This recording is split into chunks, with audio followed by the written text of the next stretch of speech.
संगत कोणाची करावी हेही कळालं पाहिजे. माता मौल्यांनो,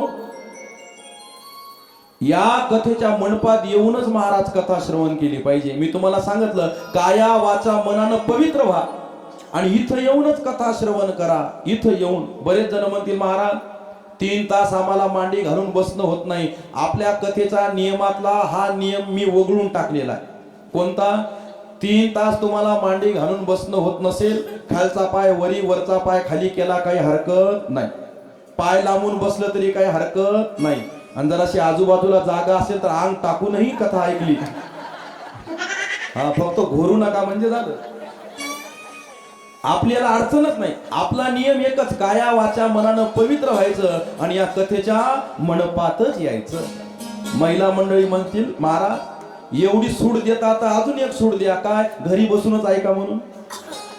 एवढा चांगला साऊंड सिस्टीम आहे, ऐकतो आम्ही घरी बसून कथा. नाही, ही सूट मी तुम्हाला देऊ शकत नाही. का? कारण कथा त्रिवेणी संगम, भक्त देव आणि नाम. कथेच्या मंडपात महाराज 3 जण असतात. कोण? तुम्ही म्हणजे भक्त, मधामधात होते ते भजन म्हणजे नाम, आणि 3रा असतात महाराज देव. घरी बसल्यावर थोडी महाराज आपल्याला देवाच्या मांडीला मांडी लावून कथा ऐकता येईल. म्हणून आपण अगोदरच गजानन महाराजांना प्राचारण केलं. तुम्हाला जरी दिसत नसते, मला मान्य आहे, गजानन महाराज या कथेच्या मंडपात आलेले आहेत. किंबहुना या ठिकाणी समोर या रूपात येऊन बसलेली असते. काय सांगता येते? नाहीतर एवढ्या गोंधळात येऊन इतकं शांत बसणं हा एक चमत्कार नाही तर महाराज दुसरं काय आहे? बरोबर त्याच जागेवर, त्याच रिंगणामध्ये, त्याच रंगामध्ये. म्हणून जरा लक्ष देऊन ऐकण्याचा प्रयत्न करा. आपली कथा सफल झाली असं म्हणायला पहिल्याच दिवशी काही हरकत नाही. पहिल्याच दिवशी काय हरकत नाही. म्हणून ऐका, कसंही बसा, पण या कथेच्या मंडपात येऊनच बसा. का? गजानन महाराजांची संगत होईल तुम्हाला. गजानन महाराजांच्या मांडीला मांडी लावून कथा अशा प्रकारे काय करता येईल? श्रवण त्या ठिकाणी करता येईल. कारण संगत कोणाची करावी हेही महत्वाचं आहे. सांगू का तुम्हाला, देवापेक्षा सुद्धा महाराज संत मोठे आहे. देवाला पण माझं वाक्य पटेल. हे का पटेल? जरा लक्ष देऊन ऐका. एखादा पुण्यवान माणूस जर देवाच्या सानिध्यात गेला ना, देव त्याचं कल्याण करतात. पण एखादा पापी माणूस जर देवाच्या सानिध्यात गेला, देव त्याचं वाटोळं केल्याशिवाय राहत नाही. पण संतांच्या सानिध्यात जर एखादा चांगला माणूस गेला, संत त्याचं चांगलं करतातच. पण एखादा वाईट माणूस जरी संतांच्या सानिध्यात गेला, संत त्याचं सुद्धा चांगलं केल्याशिवाय राहत नाही. जे खळांची व्यंकटी सांडो. म्हणून कोणाच्या संगतीमध्ये जायचं? कारण संतांचं चरित्र कसं आहे माहित आहे का तुम्हाला? आपणा सारखे करती तात्काळ. ऐका ऐका ऐका ऐका ऐका ऐका ऐका. महाराज संताला किती मोठं उदाहरण देऊन स्पष्ट करू सांगतो तुम्हाला. ऐका. परीस माहित आहे सर्वांना? परीस लोखंडाचं सोनं करतो, पण परीस लोखंडाचं परीस करू शकत नाही. पण ती ताकद गजानन रूपी परिसरामध्ये आहे. तुमच्या आमच्या सारख्या साधारण व्यक्तींना सुद्धा महाराज ते त्यांच्या रांगेमध्ये बसवतात. उदाहरणार्थ भास्कर पाटील, उदाहरणार्थ पितांबर महाराज, उदाहरणार्थ बाळाभाऊ महाराज. असे कित्येक महाराज मी तुम्हाला त्या ठिकाणी उदाहरणं या ठिकाणी देऊ शकतो. म्हणून संतांच्या सानिध्यात जर गेलं ना, तर आपणही महाराज त्यांच्यासारखं झाल्याशिवाय राहत नाही. ऐका. एकदा काय झालं, आमचे जगद्गुरु तुकाराम महाराज भंडाऱ्या डोंगरावरून सायंकाळच्या वेळेला नामस्मरण करत करत घरी जाऊ लागले. आपणा सारखे करती तात्काळ. ऐका ऐका. सायंकाळची वेळ होती. मी बोलतो ते दृश्य माता माऊल्यांनो नजरेसमोर आणा. साक्षात गजानन महाराज, साक्षात तुकाराम महाराज तुमच्या नजरे पुढे येतील. गळ्यामध्ये विणा, हातामध्ये चिपळी, मुखामध्ये पांडुरंग परमात्म्याचं भजन करत करत आमचे जगद्गुरु तुकाराम महाराज तो भंडारा डोंगर सायंकाळच्या वेळेला उतरू लागले. आणि उतरत असताना त्याच परिसरातले 3 चोर चोरी करायला जाऊ लागले. एका चोरानं तुकाराम महाराजाला पाहिलं आणि हळूच चिमटा घेतला आपल्या सोबतच्या एका चोराला. काय झालं रे? म्हणे बघणं समोरून कोण येत आहे. कोण ते? अरे ते तुकाराम महाराज, माहित आहे मला. म्हणे आपली चोराची टोळी किती जणांची आहे? 4 जणांची. आज एक बिमार पडलं म्हणून आलं नाही, आपण 3 चोरी करायला चालतोय. मग घेणं तुकाराम महाराजाला सोबत. अरे वेड्या, आपण चोर, ते कीर्तनकार, तसा फारसा फरक राहिला नाही म्हणा दोघा. हे आता तुम्हाला न कळालेलंच बरं. तुम्हाला कळाल्यावर तुम्ही माझ्याच गाडीच्या मागे दगड घेऊन लागता. ऐका ऐका, गमतीचा भाग सोडा. अरे बापा, आपण चोर, ते हबप भजन करणारे, कीर्तन करणारे, काय फायदा? अरे काय फायदा? तुला काय माहित आहे तुकाराम महाराजांचं चरित्र सांगू? ओ महाराज, आमचे गुरं राखा ना. हो राखतो ना. हो महाराज, आमचं धान्य राखा ना. हो राखतो ना. बाजाराला चालले का महाराज? हो. एवढं भांड भरून तेल आणा ना. हो आणतो ना. कधीच नाही न म्हणणारे तुकाराम महाराज होते. जय हरी. चोर चोर, जय हरी जय हरी. कोण? आमके आमके. कुठं चालला? चाललो कीर्तनाला. आता हे का कीर्तनाला जाऊ लागले का? हे जाऊ लागले चोरी करायला.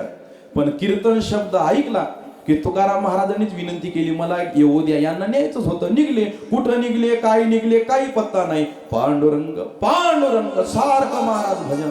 दीन रजनी हाची धंदा, गोविंदाचे पवाडे. तुमच्यासारख्या एका मोठ्या गावामध्ये आले. पाटलाचा मोठा एक जुना वाडा होता. 50 जणांचं कुटुंब होतं. त्या चोरांनी विचार केला, चोरी करायला गेल्यावर जर पकडल्या गेलो, 50 जणांचं कुटुंब आहे, एकानं एक एक बोट लावलं तर आपला चेंदा मेंदा झाल्याशिवाय राहत नाही. मग काय करावं? पाठवानं तुकाराम महाराजला. हो महाराज, आला का कीर्तनाचा मंडप? म्हणे मंडप नाही आला, पण आमचे काम आहे, जराशी मदत करसाल तर मग आपण काम करून कीर्तनाला जाऊ. वा वा वा वा. एकमेका सहाय्य करू, अवघे धरू सुपंत. नक्की मदत करू. काय करायचं? मागच्या उघड्या खिडकीतून भिंतीच्या उचलून तुकाराम महाराजाला आत पाठवलं. महाराज, वाड्यातली भारीतल्या भारीत वस्तू आणा. चोरांनी सांगितली किमतीनं आणि तुकाराम महाराजाला वाटली वजनानं. आता नवीन मुला मुलींना कळणार नाही, म्हाताऱ्या बायांना माहित असेल. जुन्या काळात किचन मध्ये एक दगडाचा मोठा पाटा होता. ते गेले महाराज, तुकाराम महाराज त्या दगडाच्या पाट्याजवळ. याच्यापेक्षा तर भारी दुसरं काही नसल. लोटत लोटत आणला, खिडकीतून दिला ढकलून की त्या चोराच्या खांद्यावर जाऊन पडला. भक्त त्यानं फाडकन त्या चोराला मारलं. ज्यानं तुकाराम महाराजाला सोबत घ्यायला लावलं. ओ बुवा, अशी भारी वस्तू नाही, हलकी हलकी. पुन्हा तुकाराम महाराज वाड्यात फिरले. भिंतीला एक खुंटीन, खुंटीला एक सूप लटकवलेलं होतं. सूप. तुकाराम महाराज म्हणले, याच्यापेक्षा काही हलकं या वाड्यात दुसरं काही नसेल. महाराज सूप घेतलं आणि बाहेर फेकलं की त्या चोराच्या डोळ्याला जाऊन लागलं. अरे बोले, इनके बस की बात नाही, चलो अंदर. तिन्ही चोर महाराज आत आले आणि आत आल्यावरती एवढा मोठा वाडा. जुनी वाडे बघा तुम्ही, आमच्या गावचा, आमच्या घरचा वाडा तसाच आहे बघा. बाज बसली एवढी भिंत. लादणीचं घर वेगळं, धान्य कोठार वेगळे, स्वयंपाक खोली वेगळी, नहाणी वेगळी, चौक वेगळा, बेडरूम वेगळ्या. ते चोर त्या वाड्यात गेले खरे, चोरी करायला त्यांना सापडलं तर काहीच नाही. पण आता ब्रह्म मुहूर्त झाला होता, 3:30 वाजत होते, यांना बाहेर निघायचं होतं. पण या मूर्खांना त्या वाड्याच्या बाहेर निघायचा रस्ताही सापडत नव्हता.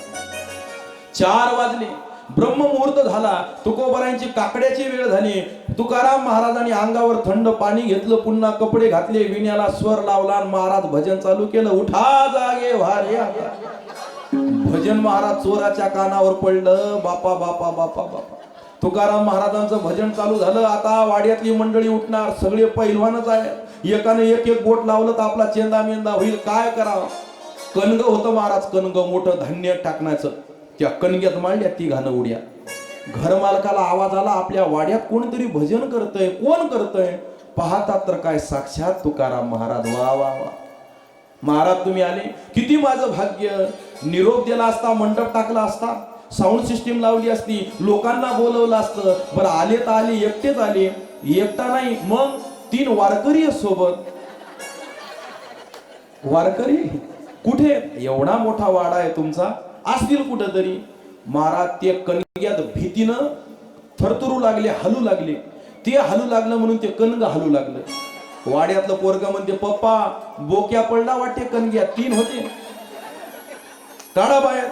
महाराज काढल्या त्या 3ही चोरांना बाहेर. त्या कणग्याच्या मारलं नाही, रागावलं नाही, शिव्या दिल्या नाही. मग त्या वाड्यातल्या ज्येष्ठ श्रेष्ठ महिला मंडळींनी त्या 3 चोरांना चौरंगावर बसवलं आणि पिवळ्या रंगाचं सुगंधी बाज उठणं लावायला सुरुवात केली. पिवळ्या रंगाचं उठणं काळं भरत झालं. महिना आंघोळच नव्हती ना.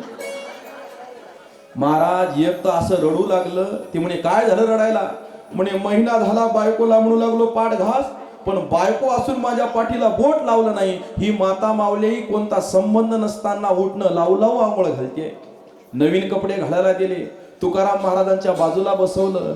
चर्चा झाली, 12 गावची मंडळी तिथं आली. तुकाराम महाराजांचं दर्शन, सोबत त्या चोराचं दर्शन, आणि दर्शन झाल्यावर दक्षिणा म्हणून कोणी 100, कोणी 200, कोणी 500 अशा नोटा नव्हत्या, पण समजण्यासाठी सांगतोय.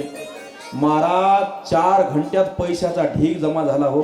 डोळे डबडबले महाराज त्या चोराचे. अरे 4 महिने डाके टाकले असते तर एवढा पैसा जमा झाला नसता. एक रात्र तुकोबारायांची संगत केली, लोकांनी पाया पडून पैसा दिला, मन परिवर्तन झालं, चोरी सोडली आणि तुकाराम महाराजांच्या 14 टाळकऱ्यामध्ये हे सामील झाले. याला म्हणतात आपणासारखे करती तात्काळ.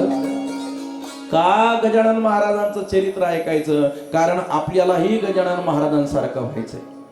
पण महाराज गजानन महाराज कसे होते हो?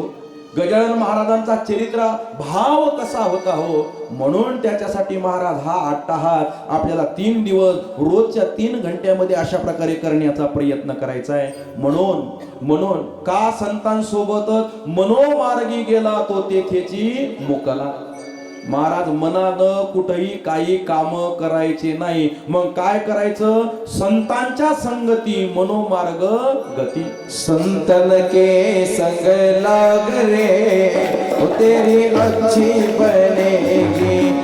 संतन के संग लाग रे वो तेरी अच्छी बनेगी. संतन के संग लाग रे तेरी अच्छी बनेगी. ऐका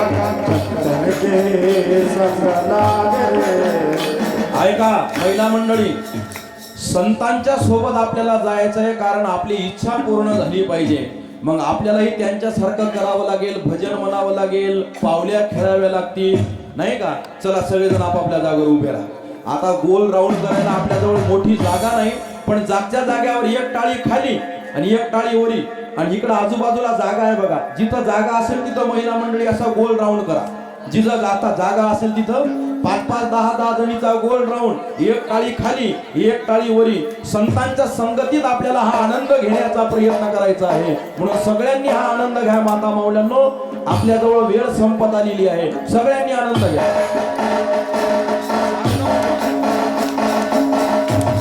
या समोर या, गोल रिंगण करा.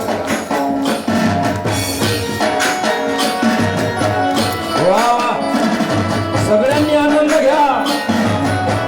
जय हो.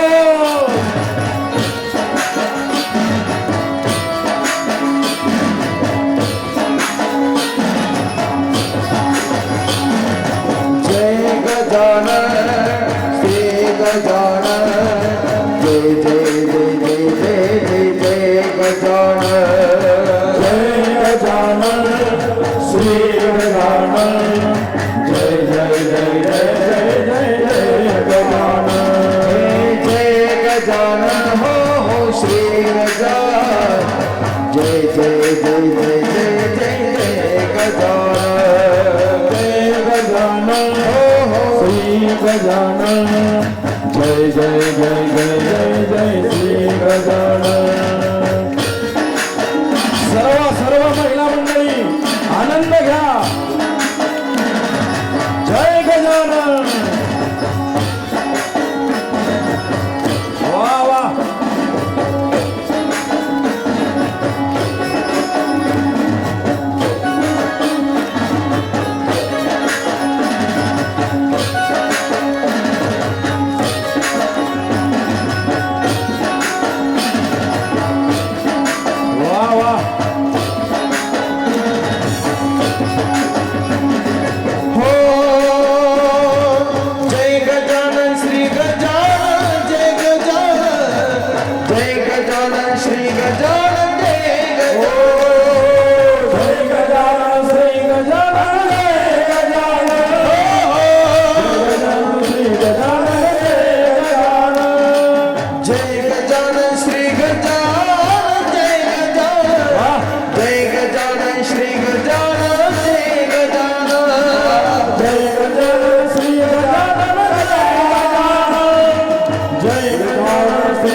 श्री गजानन जय गजानन जय गजानन श्री गजानन जय जय जय जय जय जय श्री गजानन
गजानन श्री गजानन जय गजानन जय गजानन श्री गजानन जय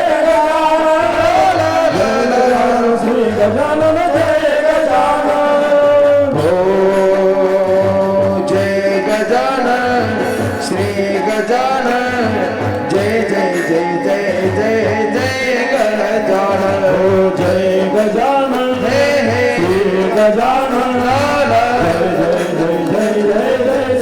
गजानन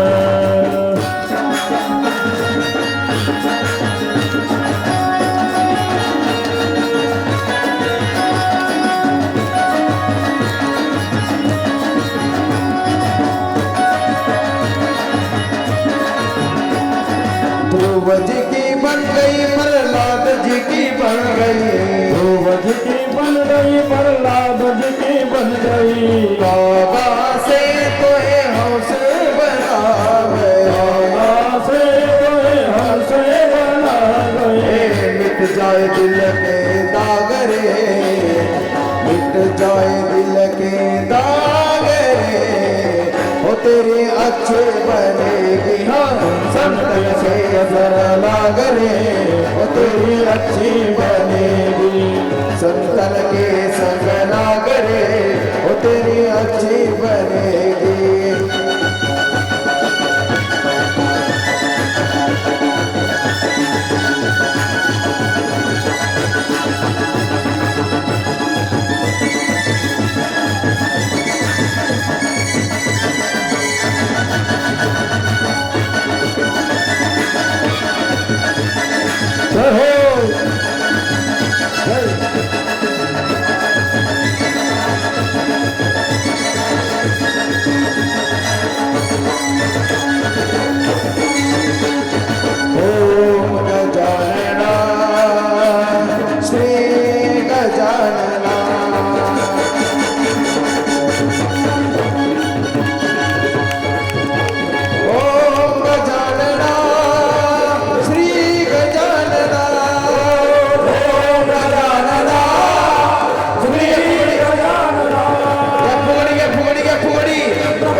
समर्थ सद्गुरु गजानन महाराज की जय।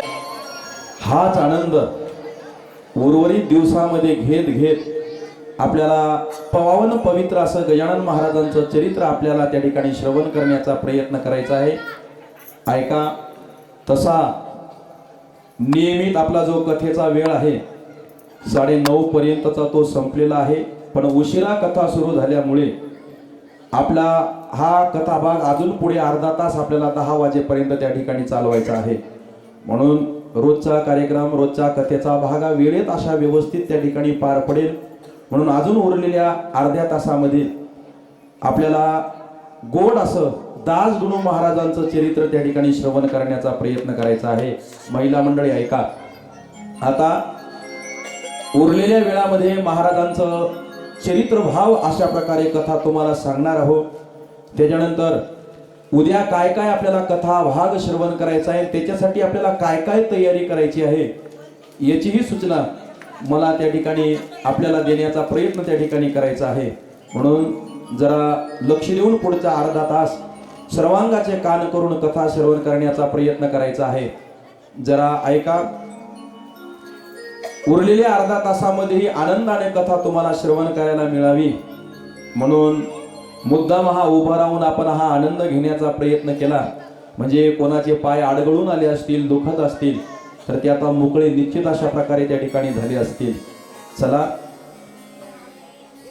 जे चरित्र गजानन महाराजांचं आपणापर्यंत अशा प्रकारे त्या ठिकाणी येऊन पोहोचलेलं आहे, हे चरित्र ज्यांच्या माध्यमातून आपल्यापर्यंत येऊन पोहोचलं, अशी आपल्या सर्व गजानन महाराजांवर कृपा करणारं व्यक्तिमत्व जर कोणतं असेल तर ते म्हणजे महाराज दासगणू महाराज अशा प्रकारे आहे. ऐका माता माऊल्यांनो, आनंद वाटला की या 12 वर्षात जशी आपण वेगवेगळ्या ग्रंथाचं चिंतन श्रवण केलं, कथा श्रवण केल्या, त्या सोबत एक तुम्ही साधना केली आणि ती साधना म्हणजे पहिल्या वर्षापासून तुम्ही करताय श्री संत गजानन विजय ग्रंथाचं पारायण. जे कोणी पारायणाला आज बसला असेल ना, जवळजवळ 300 ते 350 पारायण करते या ठिकाणी गजानन विजय ग्रंथाच्या पारायणाला बसलेले आहेत, असं मी त्या ठिकाणी आकडा ऐकलेला आहे. ऐका, या शहराच्या गल्लीच्या कॉलनीच्या मानानं हा आकडा लहान आहे बरं का. ऐका, मी बोलतो कशा करताना ऐका. कारण गजानन महाराजांच्या ग्रंथाचं पारायण करणं हेही सुद्धा तितक्याच मौलाचं आहे. बरेच जण मला विचारतात, जय महाराज का पारायण करावं, काय होते पारायण केल्यावर? एका वाक्यात उत्तर देतो, जो गजानन विजय ग्रंथाचं पारायण करतो तो एक दिवस नारायण झाल्याशिवाय राहत नाही. ही ताकद आहे महाराज गजानन विजय ग्रंथाच्या पारायणाची. म्हणून आपण काय केलं पाहिजे, या ग्रंथाचं पारायण अशा प्रकारे त्या ठिकाणी करण्याचा प्रयत्न अशा प्रकारे केला पाहिजे. म्हणून जोपर्यंत आपण ग्रंथ वाचणार नाही तोपर्यंत आपल्याला संत समजणार नाही, आणि जोपर्यंत आपल्याला संत समजणार नाही तोपर्यंत आपल्याला भगवंताची प्राप्ती होणार नाही. म्हणून त्याच्यासाठी ज्यांनी या ग्रंथाची उत्पत्ती केली, ऐका, अनेक ग्रंथ आहेत गजानन महाराजांच्या चरित्र कथेचे, पण संस्थांनी अधिकाररित्या ज्या ग्रंथाला मान्यता दिलेली आहे तो ग्रंथ म्हणजे महाराज गजानन विजय ग्रंथ आहे. काय विचार असतील दासगणू महाराजांचे, ग्रंथाला नावच काय दिलं बघा. जो या ग्रंथाचं श्रवण किंवा पारायण करतो त्याच्या कामात विजय झाल्याशिवाय राहत नाही, म्हणून या ग्रंथाचं नावच दिलं गजानन विजय ग्रंथ. बघा, मी तर विनंती करेल प्रत्येकाला, आपल्याला एखाद्या महत्वाच्या कार्याचा जर प्रारंभ करायचा आहे ना, तर ते कार्य सुरू करण्याच्या अगोदर हातात गजानन विजय ग्रंथ घ्या. मनोभावे गजानन महाराजांना अंतःकरणातून आठवा आणि महाराज जे 21 ग्रंथ आहेत त्या 21 ग्रंथाचं पारायण करा. सलग जर पारायण केलं तर 4.5 ते 5 तास लागतात. मग तुम्ही म्हणसाल महाराज आम्हाला कार्य महत्वाचं आहे, 5 तास बसणं होत नाही. फक्त शेवटचा कलश अध्याय 21वा वाचा, 21वा कलश अध्याय वाचा आणि तुमच्या कार्याला प्रारंभ करा. छातीला हात लावून सांगतो, त्या कार्यात तुम्हाला यश आल्याशिवाय राहणार नाही. ही ताकद गजानन विजय ग्रंथाची आहे. ऐका महाराज, प्रत्येक कार्यात यश येतं. आणि काय आहे की विशेष कृपेनं हे जे पशु पक्षी जनावर आहेत ना, यांचं माझ्यावर फार प्रेम आहे. मी माझं स्वतःचं उदाहरण सांगतो. या ग्रंथाची गजानन महाराजांच्या चरित्राची किती ताकद आहे. मी गेल्या 2 वर्षापासून गजानन महाराजांचं चरित्र कथा करतो. पहिली चरित्र कथा 4 दिवस गजानन महाराज मंदिर आयुड्युपी वाशिम येथच केली मी, बिना संगीताची, फक्त व्याख्यान रूपानं. पण आम्हाला गजानन महाराजांची ही चरित्र कथा होते. जसं भागवत, रामायण, शिवपुराणाची कथा आहे, तशी 7 दिवस आपण गजानन महाराजांची चरित्र कथा करू शकतो, हे मला लोकांना सांगायचं होतं. मग त्याच्यासाठी काय करावं लागेल? या कथेचं आयोजन करावं लागेल. म्हणून स्वखर्चानं मदत होईल तेवढी होईल, नाही तर स्वखर्चानं महाराजांची कथा करायची. या रूपानं आमच्या जिल्ह्यातला एक तालुका रिसोड, तिथे सिव्हिल लाईन मध्ये एक गजानन महाराजांचं मंदिर आहे, तिथं आम्ही कथा करायचं प्रारंभ अशा प्रकारे केलं, नियोजन केलं. गुरुवारी शेवट यावा, 7 दिवसाची कथा म्हणून प्रारंभ झाली शुक्रवारी, दुसरा दिवस आला शनिवार. आम्हाला करायचं काय होतं की गजानन महाराजांची चरित्र कथा होती, हे लोकांना सांगायचं होतं. पॉम्पलेट लावले आम्ही 20 गावात, त्याच्या पलीकडे आमची ताकद गेली नाही. पण दुसरा वार शनिवारचा 1 ते 4 दुपारी कथा होती, अर्धा तास कथा झाली. 1:30 वाजता अचानक त्या तेवढ्या भव्य मंडपामध्ये महिला मंडळीच्या बाजूनं एक वानर, ज्याला आपण मारुती रायाचं रूप समजतो, ते कथेच्या मंडपात आलं. नुसतं कथेच्या मंडपात नाही आलं, व्यासपीठावर आलं. गजानन महाराजांच्या प्रतिमेचं दर्शन घेतलं, तिथलं चिकूचं फळ खाल्लं आणि तिथं बसून कथा श्रवण केली. तो व्हिडिओ सगळ्या महाराष्ट्रात व्हायरल झाला. आणि गजानन महाराजांची कथा होते, जे आम्हाला आमचं कार्य करायचं होतं ना, ते गजानन महाराजांनी मारुती रायाला वानराच्या रूपामध्ये पाठवलं आणि या कथेचा प्रचार प्रसार सगळ्या महाराष्ट्रात करून दिला. महाराज ऐका, मला वैयक्तिक अनुभव आहे, महाराजांचं कोणतंही कार्य फक्त इमानदारीनं तुम्ही मनातून करा, कशाचीच कमतरता महाराज पडू देत नाहीत, कशाचीच नाही. आजही व्हिडिओ महाराज एबीपी माझा, न्यूज 18 लोकमत टीव्ही चॅनलला, फेसबुक, व्हॉट्सअप आताही माझ्या जवळ आहे. तो व्हिडिओ तुम्हाला जर बघायचा असेल तर आपण पाठवून देऊ. म्हणून ऐका, मी बोलतो कशा करताना, महाराजांचं कार्य करत असताना कशाचीच कमतरता पडत नाही, फक्त मनात इच्छा पाहिजे. हीच इच्छा दासगणू महाराजांच्या मनात होती.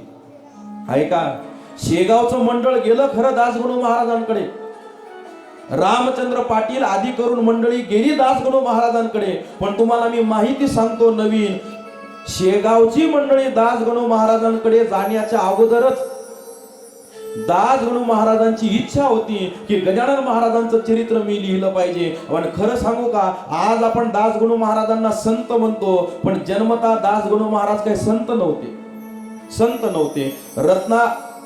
ऐका, कोकणातलं त्यांचं मूळ अशा प्रकारे महाराज त्या ठिकाणी घराणं, पण ते मूळ घराणं अशा प्रकारे नगर जिल्ह्यामध्ये येऊन स्थायिक झालं.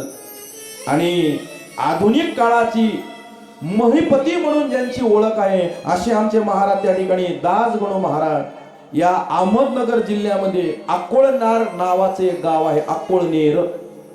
या अक्कोळनेर गावामध्ये ब्राह्मण कुटुंबामध्ये आमच्या दासगणू महाराजांचा अशा प्रकारे महाराज त्या ठिकाणी जन्म झालेला आहे. ऐका, महाराजांचा जन्म झाला सूर्योदयाला म्हणून त्यांचं नाव ठेवलं नारायण. पण जेव्हा त्यांना आपल्या घरी आणलं मामाच्या घरून, तेव्हा त्यांच्या आजोबांनी त्यांच्या हातामध्ये त्यांना घेतलं, त्यांचं नाव होतं महाराज एकनाथ. त्या एकनाथ नावाच्या त्यांच्या आजोबांनी त्यांना आपल्या जवळ अशा प्रकारे घेतलं आणि सांगितलं, याचं नाव नारायण ठेवलं का? अरे यालाचं नाव नारायण शोभत नाही का? काय महाराज किमी असेल गणपती बाप्पाची. आपण ज्या सुंदर गणपती समोर अशा प्रकारे ही कथा करतोय, ऐका, ही त्यांचीच महती आहे. का? कारण आमच्या दासगणू महाराजांचे कान आणि पोट हे गणपती बाप्पा सारखं होतं.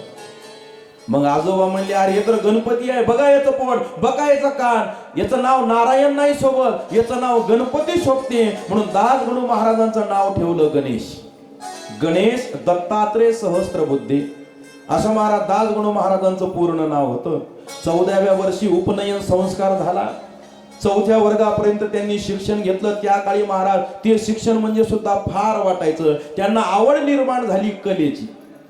संत नव्हते त्या अगोदर, कलेची आवड निर्माण झाली. त्या काळी महाराज वेगवेगळे अशा प्रकारे तमाशाचे, कलाकाराचे कार्यक्रम अशा प्रकारे गावोगावी चालायचे.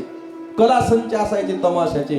तर त्या तमाशामध्ये म्हटल्या जाणाऱ्या गाण्याची रचना दासगणू महाराज करू लागले. नवे त्याच तमाशात जाऊन जे नाटकामध्ये पात्र करतात ते पात्र सुद्धा करू लागले. हुबेहूब महिलेचं पात्र करायचे दासगणू महाराज, हुबेहूब. ही आवड अशा प्रकारे त्यांना अशा प्रकारे महाराज निर्माण झाली. 23व्या वर्षी आमच्या दासगणू महाराजांचा विवाह झाला. त्यांच्या पत्नीचं नाव होतं महाराज सरस्वती. नारायण रानडे यांची ती मुलगी होती. अशा प्रकारे त्यांचा विवाह झाला. पण काय झालं, आता कुटुंब म्हणलं की वाद विवाद जरासं चालतातच. त्यांच्या काकू सोबत दासगणू महाराजांचा काहीतरी वाद झाला. असं म्हणतात काकूनं त्यांच्यावर चोरीचा आरोप टाकला. मग त्यांना तो सहन झाला नाही, म्हणून घराचा त्याग केला दासगणू महाराजांनी. आपल्या पत्नी समवेत नगरलाच आपल्या एका मित्राकडे काही दिवस अशा प्रकारे त्या ठिकाणी राहिले. आणि त्याच्यानंतर मिस्टर कॅनडी नावाचे एक SP होते पोलीस खात्यातले. त्यांची भेट झाली दासगणू महाराजांसोबत. दासगणू महाराज धष्टपुष्ट होते, 4थ्या वर्गापर्यंत शिकलेले होते. बऱ्याचशा भाषा त्यांना अवगत होत्या, कला त्यांच्या जवळ होती. म्हणून महाराज त्यांना हवालदार पदाची नोकरी त्या ठिकाणी दिली. जवळजवळ 9 रुपये महिना होता त्या काळी त्यांना नोकरी. अशा प्रकारे त्या ठिकाणी करू लागले. एक कलेक्टर DY कलेक्टर होते, त्यांचं नाव होतं नानासाहेब चांदोलकर. समकालीन साईबाबा, त्या शिर्डीला साईबाबांचं वास्तव्य असताना हे कलेक्टर साहेब नानासाहेब यांना दर्शनाला जायचं होतं. आणि कलेक्टरांना महाराज सिक्युरिटी असते, मग यांच्यासोबत कोणाला पाठवावं म्हणून योगायोगानं त्यांच्यासोबत ड्युटी लागली आमच्या दासगणू महाराजांची शिर्डीला जाण्याची. त्यांना काही आवड नव्हती तशी मनातून शिर्डीला जावं आणि साईबाबांचं दर्शन घ्यावं म्हणून, नाही, आवड नव्हती. पण ड्युटी लागली म्हणून गेले. आणि गेले म्हणून महाराज अनायासे त्यांनी साईबाबांचं दर्शन घेतलं. पण साईबाबांना त्यांच्याकडे पाहिल्यावर त्यांना काय वाटलं काय माहित. पहिल्याच भेटीच्या दर्शनामध्ये साईबाबांनी त्यांची चौकशी केली आणि सांगितलं तू नोकरी सोड आणि संत साहित्य लिहायला सुरुवात कर. यांनी सांगितलं सोडतो, पण हवालदार पदावर नोकरी सोडायला परवडते का? एकदा बढती झाली की मग मी नोकरी सोडतो. आणि साईबाबांच्या कृपेनं महाराज त्यांची लवकरच बढती झाली, पोलीस झाले ते. आणि मग त्यांना एक कार्यभार सोपवण्यात आला. खाना भिल्ल नावाचा एक डाकू होता, त्या डाकूला पकडण्याचा. सोबत काही दुसरी 1-2 हवालदार. ज्या भागामध्ये खाना भिल्ल वास्तव्य करतोय त्या भागामध्ये रामदासी वेश घेऊन आमचे दासगणू महाराज फिरू लागले. पण दासगणू महाराजांना खाना भिल्लाचा पत्ता लागायच्या अगोदर त्या डाकूला दासगणू महाराजांचा पत्ता लागला. मंदिरात होते ना, त्या मंदिरात गेले, पकडलं महाराजांनी, तलवारच लावली गळ्याला. मला पकडायला आला का मारून टाकतो, कसा पकडतो ते बघतो. बस कळालं महाराज दासगणू महाराजांना. साईबाबा म्हणले होते नोकरी सोड, मी सोडली नाही. सोडली असती तर हे जीवावर माझ्या आतापर्यंत ह्या सगळ्या घटना बेतल्या नसत्या. काय करावं मनोमन साईबाबांच्या चरणी लीन झाले. बाबा याच्यातून एकदा वाचवा, तुम्ही म्हणसाल तसं मी ऐकायला तयार आहे. असं म्हणून महाराज काय खरंच घटना घडली काय माहीत. त्या खाना भिल्ल डाकून जो त्यांना मारायला अशा प्रकारे उठला होता सोडून दिलं. असं रामदासी वेश, संत वेश, ब्राह्मण वेश असल्यामुळे त्याच्या अंतकरणात परिवर्तन झालं असेल, सोडून दिलं. आणि मग महाराज दासगणू महाराजांना कळालं की साईबाबांचं बोलणं आपण त्या ठिकाणी मान्य करायला पाहिजे होतं. मग नोकरीचा त्याग केला आणि साईबाबांच्या चरणी अशा प्रकारे लीन झाले. मग साईबाबांनी महाराज त्यांना सांगितलं की तू एवढं चांगलं काव्य लिहितोस, मग काय कर, या महाराष्ट्रात या देशात जे संत जन्माला आले त्यांचं चरित्र सगळ्यांना कळालं पाहिजे. अशा सोप्या भाषेमध्ये त्यांचं चरित्र अशा प्रकारे लिहायला प्रारंभ कर. म्हणून महाराज त्यांनी चरित्र लिहायला प्रारंभ केला. अकोला जिल्ह्यामध्ये अकोट नावाचं गाव आहे. त्या अकोटमध्ये एक संत होते, त्यांचं नाव होतं नरसिंह महाराज. त्या नरसिंह महाराजांचं चरित्र लिहायचं होतं म्हणून दासगणू महाराज अकोल्याला आले होते. तिथून टांग्यात बसून अकोटला जाता जाता एका जागी त्यांना गर्दी दिसली. कशाची गर्दी आहे म्हणून टांग्यावाल्याला विचारलं. मग टांग्यावाल्याने सांगितलं या शेगाव भागामध्ये एक संत आहेत, त्यांचं नाव आहे गजानन महाराज, ते इथं आलेत म्हणून त्यांच्या दर्शनासाठी ही सगळी काय जमलेली आहे, गर्दी जमलेली आहे. संत आहेत म्हणून दासगणू महाराजही उतरले. त्यांनी महाराजांचं दर्शन घेतलं आणि त्यांच्याकडे पाहिल्यावर त्यांना असं वाटलं की याही महात्म्याचं चरित्र जर मला लिहायला मिळालं तर किती चांगलं होईल. बघा, इच्छा केली त्यांनी आणि तीच इच्छा गजानन महाराजांनी त्यांच्याकडून कशी परिपूर्ण करून घेतली. बघा, वापस आले. साईबाबा संस्थानचे पहिले अध्यक्ष म्हणजे महाराज आमचे दासगणू महाराज आहेत बरं का. बराच काळ, जवळजवळ बराच दशक साईबाबांचं ट्रस्ट चालवण्याचं काम आमच्या दासगुण महाराजांनी अशा प्रकारे त्या ठिकाणी केलं. आता महाराजांनी तर समाधी घेतली होती गजानन महाराजांनी, मग त्यांचं चरित्र लोकांना कळालं पाहिजे. मग काय करावं? ग्रंथ लिहावा. अगोदर ही सगळी मंडळी गेली महाराज नाशिकला, पण